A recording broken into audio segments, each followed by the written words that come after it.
কালকে পৌষ সংক্রান্তি, আজকে পিঠা বানানোর ধুম। বাঙালির আজকে প্রতিটা ঘরে ঘরে পিঠা বানানোর ধুম লেগে যায়। ছোটোবেলায় মাকে দেখতাম পৌষ সংক্রান্তির আগের দিন সারা রাত বসে পিঠা বানাতো, আর ঘুম থেকে উঠে আমরা সকাল সকাল স্নান শেষ করে তারপর পিঠা খেতাম।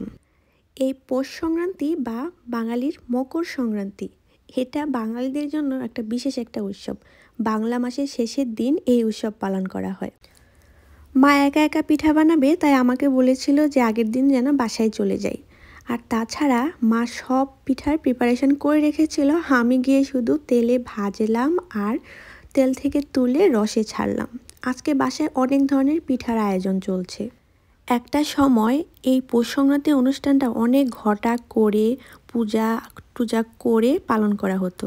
এখন তো সব কিছুই উঠে গিয়েছে। মূলত আমরা যখন দেশের বাইরেও চলে আসি, এখন কাজের ব্যস্ততা অনেক বেশি, আর লোকজন খুব একটা পিঠাও খেতে চায় না। আজ প্রায় মা অনেক দিন পর পিঠার একটা আয়োজন করেছে। পিঠা টুকটাক বানালেও বাট এত রকম পিঠার আয়োজন একদিনে কখনো হয় না। তবে এই পৌষ সংক্রান্তিটা আমি বেশ মিস করি। গ্রামের বাড়িতে যখন এই পৌষ সংক্রান্তির আয়োজন চলতো, পাশের বাড়ি থেকে পিঠার সুন্দর একটা গন্ধ বেরোতো, আর সবাই ওই দিন সন্ধ্যার সময় এত বেশি ব্যস্ত থাকতো, কারণ সবার ঘরে ঘরেই পিঠাপুলির আয়োজন হতো। নতুন চাল, নারিকেল, খেজুরের গুড় দিয়ে তৈরি হতো বিভিন্ন ধরনের পিঠা। এই পৌষ সংক্রান্তিকে অনেকে এটাকে মকর সংক্রান্তিও বলে থাকে। কিভাবে এসেছিল এটা আমার সঠিক জানা নেই, তবে শাস্ত্রমতে বলা হয়েছে যে সূর্য যখন মকর রাশিতে প্রবেশ করে তখন ফসল কাটার সময় হয়। সেই ফসল যখন চাষিরা ঘরে তুলে, আর সেই নতুন ধানের চালের গুঁড়া দিয়েই পিঠা উৎসব হয়। মূলত ফসল যখন ঘরে তোলা হয়, সেটাই কৃষকের মনে যে আনন্দটা হয়, সেই আনন্দটার মাধ্যম দিয়েই সেই পিঠাপুলির আয়োজনটা করা হয়। এবছর আমার মায়ের পৌষ সংক্রান্তিটা দুদিন আগে থেকেই শুরু হয়ে যায়। এই যে এত রকমের পিঠা বানাবে, সেগুলোর জোগাড় যন্ত্র করতে করতে মার 2 দিন চলে গিয়েছে। আমাকে বলেছিল একটু হেল্প করার জন্য, কিন্তু বাসায় গিয়ে দেখি বিশাল আয়োজন।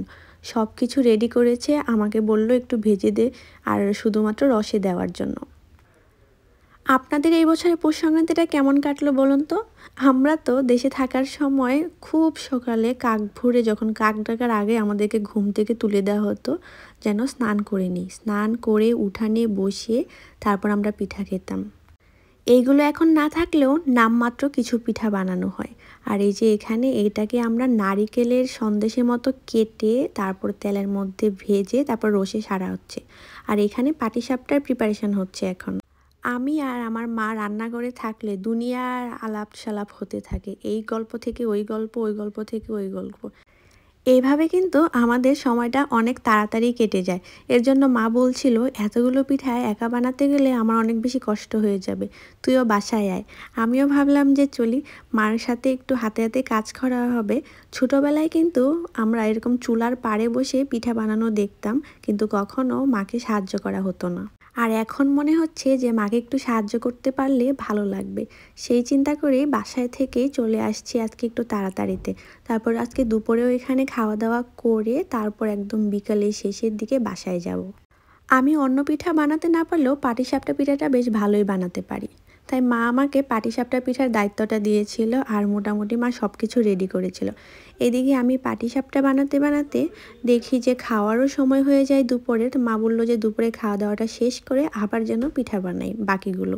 হাঁসের মাংসটা চুলায় গরম করতে দিয়ে দেখি এদিকে আলুর পুলি আর নারিকেলের সন্দেশগুলো রসে দেওয়া হয়েছে। আর গতকাল রাতেই মা মাসকালাইয়ের ডালের যে বড়াটা হয়, রসের বড়া, সেটাও তৈরি করে ফেলেছে। ডাইনিং টেবিলে দেখি সরিষা ইলিশ গরম করা হয়েছে, হাঁসের মাংস এখানে আমি নিয়ে আসছি, আর মা বাবার জন্য ছোটো মাছ রান্না করেছে, সালাদ, সব কিছু রেডি দুপুরে খাওয়ার জন্য। দুপুরের খাওয়াটা আজকে হাঁসের মাংস দিয়ে বেশ ভালো ছিল। আর আমাদের বাসায় হাঁসের মাংস হলে একটা পার্টি পার্টি ভাব চলে আসে। দুপুরে ভাত খাওয়া শেষ করে আবারও পিঠা বানানো শুরু হবে। তারপর এই পিঠাগুলো সন্ধ্যার সময় খাওয়া হবে। আমি বাকি পিঠাগুলো ভেজে নিচ্ছিলাম, মা পাশেই মালপোয়া পিঠাগুলো ভেজে নিচ্ছিল। মা প্রতি বছরই বলে মার নাকি মালপোয়া বেশি সুন্দর হয় না পৌষ সংক্রান্তিতে, কিন্তু আজকে মালপোয়াগুলো বেশ ভালোই হচ্ছিল। মা বাসার কাছে আছে তাই এত রকমের পিঠা খেতে পারছি, কারণ যদিও আমি খুব একটা পিঠা বানাতে পারি না, তবে খেতে বেশ পছন্দ করি। আর মালপোয়া আমার বেশ পছন্দের একটা পিঠা। আজকে যার যেরকম পছন্দের পিঠা সবগুলো একটা করে আইটেম বানানো হচ্ছিল। আমার জন্য স্পেশালি দুধ চই বানানো হয়েছিল। দুধ চইটা আমার খেতে বেশ ভালো লাগে। সব পিঠা বানানো শেষ করে এবার ফাইনালি দেখাচ্ছি কি কি। মিষ্টি আলুর পুলি বানানো হয়েছে, নারিকেলের সন্দেশ, মালপোয়া, মাসকালাইয়ের রসের বড়া, পাটিসাপটা, দুধ চই। আজকে এইরকম 5 রকমের পিঠা বানানো হয়েছে, কালকে ভাজা পুলি বানানো হবে।